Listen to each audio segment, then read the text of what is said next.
Oke, matur nuwun. Saya akan coba menerangkan dengan dalam waktu singkat mengenai masalah coronavirus yang sekarang mungkin sedang berjangkit di Indonesia. Sebelum kemana-mana saya akan coba menerangkan mengenai masalah coronavirusnya sendiri. Coronavirus adalah virus RNA dan ini beramplop. Kalau virus beramplop kita akan membayangkan itu seperti balon, kemudian ada spike-spike-nya di sana. Nah, spike yang di luar ini terdiri dari lapisan glikoprotein.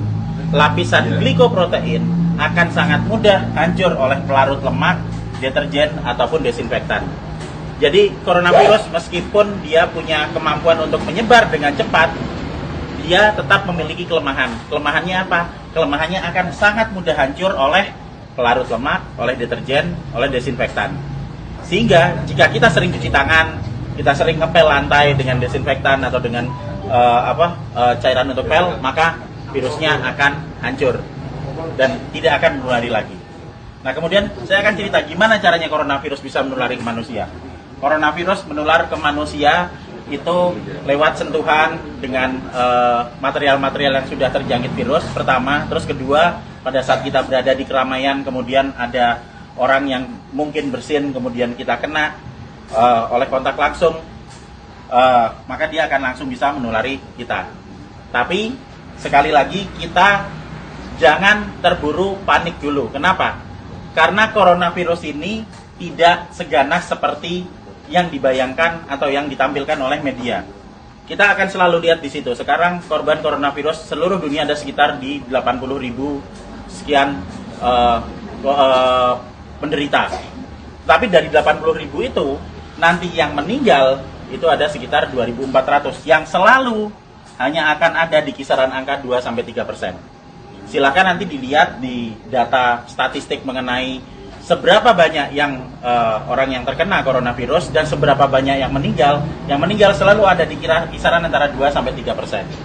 Berarti sisanya sebanyak 97% itu selamat dengan deskripsi lebih detail. Yang sakit 53%, sementara sudah ada yang mulai sembuh itu sebanyak 44%. Nanti kita akan cerita kenapa dia bisa sembuh. Jadi begitu coronavirus masuk ke tubuh manusia, maka dia akan menginfeksi sel saluran pernapasan. Hari pertama akan ada bersin-bersin, wajar karena itu sistem imun non spesifik yang bekerja. Hari kedua akan ada pilek. Hari ketiga begitu coronavirus masuk ke tubuh manusia, maka dia akan menginfeksi sel saluran pernapasan. Hari pertama akan ada bersin-bersin, wajar karena itu sistem imun non spesifik yang bekerja. Hari kedua akan ada pilek. Hari ketiga dan keempat kemudian nanti akan ada demam.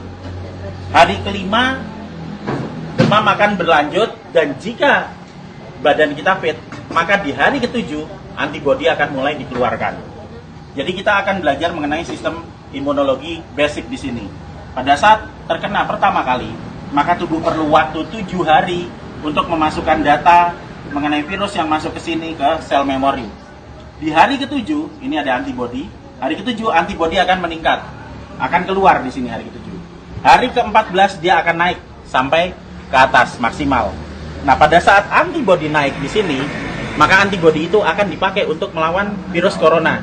Karena antibodi sifatnya spesifik. Antibodi anti corona hanya bisa dipakai untuk menangani virus corona. Dan itu akan dikeluarkan 7 hari pasca infeksi, yang akan sampai di puncaknya di 14 hari. Pada saat antibodi sampai di puncak, maka virus corona akan ditangani oleh antibodi di dalam tubuh kita sendiri. Karena virus hanya bisa ditangani oleh antibodi. Beda dengan bakteri. Bakteri bisa pakai antibiotik, virus nggak mempan. Hanya oleh antibodi. Dan nanti antibodi akan berlanjut turun sampai di minggu ketiga. Apa yang terjadi di minggu ketiga pada saat antibodi sudah mulai turun? Berarti infeksi yang ada di dalam sudah ditangani oleh antibodi yang tumbuh dalam kondisi maksimal di umur 14 hari tadi. Jadi sesudah 21 hari, otomatis virus yang ada di dalam badan kita sudah tertangani. Apa yang terjadi kalau nanti ada serangan virus lagi? Jika ada serangan virus lagi, data yang ada di sel memori akan dikeluarkan sehingga respon imun kedua akan berlangsung 24 jam sesudah paparan. Jadi misalnya saya sudah pernah kena corona dan saya bisa bertahan hidup sampai 14 hari, maka saya akan kebal seterusnya. Dan berikutnya jika saya kena virus corona lagi, kita nggak perlu nunggu sampai 7 hari sampai antibodinya keluar. Sekarang kena, maka besok antibodi sudah dikeluarkan. Itu sebabnya 44% orang bisa sembuh bahkan tanpa vaksin karena vaksinnya belum ditemukan. Dan masih ada 53% yang sakit yang akan sembuh ngikuti 44%. Karena pola kematian atau mortalitas tidak pernah bergerak dari 2-3% maksimal. Sehingga tidak perlu khawatir, tidak perlu panik pada saat ada wabah corona. Kita punya prinsip penanganan wabah ada di dalam sudah ditangani oleh antibodi yang tumbuh dalam kondisi maksimal di umur 14 hari tadi. Jadi sesudah 21 hari otomatis virus yang ada di dalam badan kita sudah tertangani. Apa yang terjadi kalau nanti ada serangan virus lagi? Jika ada serangan virus lagi, data yang ada di sel memori akan dikeluarkan sehingga respon imun kedua akan berlangsung 24 jam sesudah paparan. Jadi misalnya saya sudah pernah kena corona dan saya bisa bertahan hidup sampai 14 hari, maka saya akan kebal seterusnya. Dan berikutnya jika saya kena virus corona lagi, kita nggak perlu nunggu sampai 7 hari sampai antibodinya keluar. Sekarang kena, maka besok antibodi sudah dikeluarkan. Itu sebabnya 44% orang bisa sembuh bahkan tanpa vaksin karena vaksinnya belum ditemukan. Dan masih ada 53% yang sakit yang akan sembuh ngikuti 44%. Karena pola kematian atau mortalitas tidak pernah bergerak dari 2-3% maksimal. Sehingga tidak perlu khawatir, tidak perlu panik pada saat ada wabah corona. Kita punya prinsip penanganan wabah ada 3. Pertama, kita kurangi paparan virus. Gimana caranya? Untuk kita pribadi hidup sehat, sering cuci tangan, jaga kebersihan tubuh, sering mandi. Kalau misalnya kira-kira kita khawatir terjangkit, ya jangan datang ke tempat ramai yang banyak orang sakit. Dan untuk mengurangi paparan virus ke kita. Nah, untuk kitanya sendiri gimana? Kita bisa naikkan antibodi. Gimana caranya? Dengan mengkonsumsi vitamin E atau C, vitamin E plus C setiap hari. Plus madu. Karena madu bisa dipakai untuk energi, sementara vitamin E dan C akan bisa dipakai untuk menaikkan produksi antibodi. Energi dipakai untuk pembentukan antibodi dari kita sendiri.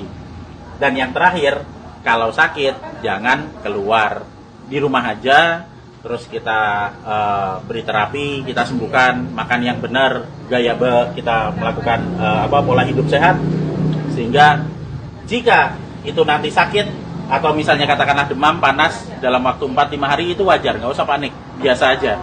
Kita hanya perlu memberikan vitamin E, C, makan yang cukup, istirahat yang cukup. Nanti di hari ke-7 antibodi kita keluar. Itu juga berlaku buat yang sakit. Sehingga sebenarnya kita semua akan bisa menangani wabah coronavirus ini. Asal kita bisa tahu basicnya seperti apa, ilmunya seperti apa, dan yang paling terakhir, jangan panik, santai aja, kiamat masih panjang. Jadi, ayo kita kerja bareng-bareng, kita tangani bersama-sama, dan gak usah panik. Terima kasih.